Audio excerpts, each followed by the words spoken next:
عنوان: ایک دیانتدار تاجر۔ مدینہ منورہ میں ایک تاجر رہتا تھا جو بہت ایماندار اور دیانتدار تھا۔ وہ ہمیشہ ناپ تول پورا کرتا، کسی کو دھوکہ نہ دیتا اور سچ بولتا۔ اس کی سچائی اور دیانتداری کی وجہ سے لوگ اس پر بہت بھروسہ کرتے تھے۔ ایک دن ایک غریب آدمی اس کے پاس آیا اور کہا، میرے پاس کچھ بھی نہیں مگر مجھے اپنے بچوں کے لیے کچھ کھانے کو چاہیے۔ کیا تم مجھے کچھ قرض دے سکتے ہو؟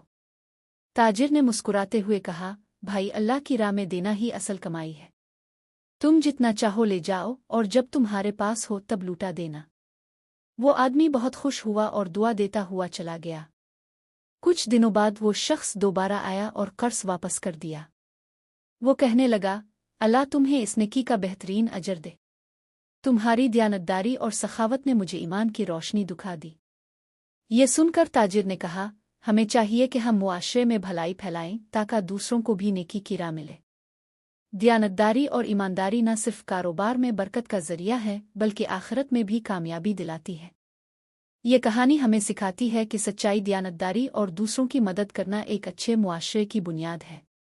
اگر ہر شخص ایمانداری اور دیانت کو اپنائے تو ایک مثالی معاشرہ وجود میں آ سکتا ہے۔